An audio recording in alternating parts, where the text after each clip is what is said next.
नमस्कार, आप देख रहे हैं टाइम्स न्यूज और मैं हूं आपके साथ छवि। बीजेपी विधायक नारायण त्रिपाठी ने विंध्य प्रदेश की मांग को लेकर नया अभियान छेड़ दिया है। अपनी इसी मांग को लेकर रविवार को नारायण त्रिपाठी विंध्य प्रदेश पुनर्निर्माण मंच द्वारा आयोजित कार्यक्रम में शामिल होने इंदौर पहुंचे।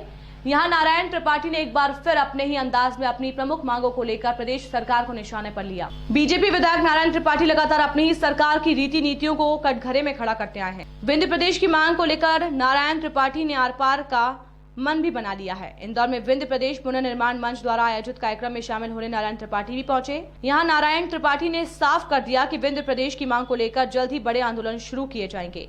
दूसरी तरफ बीजेपी विधायक ने यह भी कहा है कि यदि विंध्य प्रदेश की मांग पूरी नहीं होती तो यहां के लोग 2023 में जवाबदारों को सबक सिखाने के लिए तैयार रहेंगे।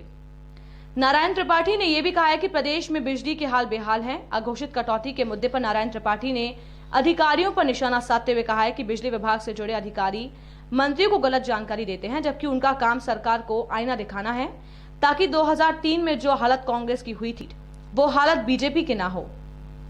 नारायण त्रिपाठी ने मुख्यमंत्री शिवराज सिंह चौहान को स्वर्ण आयोग गठन को लेकर दिए गए वादे की भी याद दिलाते हुए कहा है कि जितनी भी घोषणाएं सीएम ने की हैं वो सब मैं उन्हें लगातार याद दिलाते रहूंगा। कई बार ये मांग उठा चुके हैं, क्या लग रहा है इस पर कुछ आगे कदम उठाए जाएंगे? नहीं, ये तो चला ही रहा है ना। ये तो विंध्य प्रदेश बनना ही है, इसको बनाना ही है, ये तो बनेगा ही। हमारा बिंद था, हम उसी की बात कर रहे हैं। अटल जी की कल्पना थी कि छोटे राज्य बनेंगे, राज्य का विकास होगा। भारतीय जनता पार्टी के एजेंडे में छोटे राज्य बनाना, और राज्य बना भी चुके हैं, आगे बनाना भी है। तो हमारे साथ अब बिंद का आदमी जो है, जो पहले गलतियां हुई हैं, जिस तरह छल कपट धोखा करके विलय किया गया है, अब बिंद के लोग जागृत हो चुके हैं, जागरूक हैं, समझदार हैं। वहाँ कोई विकास नहीं किया गया, उन शर्तों का पालन नहीं किया गया, तो हर हाल में बिंद प्रदेश बनेगा, बिंद प्रदेश बनाना पड़ेगा। अभी तक सर क्या वजह लगती है आपको, क्योंकि जब बीजेपी के एजेंडे में अगर ये शामिल था, 15 साल से मध्य प्रदेश में बीजेपी की सरकार है, आप भी अब वहीं के विधायक हैं, कहाँ चूक लगती है, कमजोरी लगती है? नेताओं, हमारे क्षेत्र के नेताओं की कमी है, नेताओं की कमजोरी है। सिर्फ क्षेत्र के या प्रदेश के? बताए ना, हमारे क्षेत्र के जो बिंद के लोग हैं, चाहे बिंद का बुंदेलखंड हो, चाहे हमारा बिंद हो, चाहे महाकौशल हो, यहाँ के लीडर कमज़ोर हैं, अपनी बात को रख नहीं पाए पूरी ताकत के साथ। जब कोई बेहतर ढंग से बात नहीं रख पाएगा तो कोई क्यों देखेगा, इसलिए नहीं बन पाया अभी तक। ऐसा आपने घोषणा की कि अपनी बात रखने के लिए आने वाले समय में 5 जगहों पर आप सभाएं करेंगे, बड़ी सभाएं होंगी। क्या लगता है सभाएं होने दी जाएंगी, ये सभाएं हो पाएंगी? नहीं, कोई रोक थोड़ी पाएगा। जब ये वातावरण बन जाता है, जब माहौल बन जाता है, कौन रोकेगा इसको? कोई रोकने वाला नहीं होगा। ये लोग आंदोलित हैं, ये जन आंदोलन है, कोई किसी नेता का आंदोलन नहीं है, न कोई दल का आंदोलन है। ये तो जन आंदोलन है। हर हाल में ये जन आंदोलन बड़ी ताकत के साथ आगे बढ़ेगा और बिंद का पुनर्निर्माण कराएगा। सर, मध्य प्रदेश में बिजली कटौती का भी एक बड़ा मुद्दा है, आपने भी उस पर मुखर होकर अपनी बात जनता के पक्ष के हिसाब से रखी थी। क्या कहना चाहेंगे वर्तमान में तमाम दावों के बीच? देखिए, जो अधिकारी हैं, मैं तो आपके सामने एक बात कहूँगा कि बिजली विभाग एक टेक्निकल विभाग है, उनमें तो मेरी समझ में IAS को प्रमुख बनाने नहीं चाहिए। तो कहीं ना कहीं नुकसान उठाना पड़ सकता है 2023 में। क्या लगता है असर 2023 में इसका हो सकता है? बिल्कुल उठाना पड़ेगा। बिंद प्रदेश, वही तो बोलता हूँ कि बिंद प्रदेश हमारा था, बिंद प्रदेश बनाना पड़ेगा। बिंद प्रदेश नहीं बनेगा तो बिंद के लोग अब बिंद के नाम पर ही राजनीति करेंगे। अब कोई दल के नाम पर राजनीति नहीं करेंगे, न कोई दल रहेगा, न कोई जाति रहेगी। अब बिंद में बिंद ही जाति और दल कहलाएगा और बिंद अपने नाम पर ही काम करेगा। सर, एक ओबीसी आरक्षण पड़ेगा, बिंद का पुनर्निर्माण कराएगा। सर, मध्य प्रदेश में बिजली कटौती का भी एक बड़ा मुद्दा है, आपने भी उस पर मुखर होकर अपनी बात जनता के पक्ष के हिसाब से रखी थी। क्या कहना चाहेंगे वर्तमान में तमाम दावों के बीच? देखिए, जो अधिकारी हैं, मैं तो आपके सामने एक बात कहूँगा कि बिजली विभाग एक टेक्निकल विभाग है, उनमें तो मेरी समझ में IAS को प्रमुख बनाने नहीं चाहिए। IAS के पल्ले क्या पड़ेगा?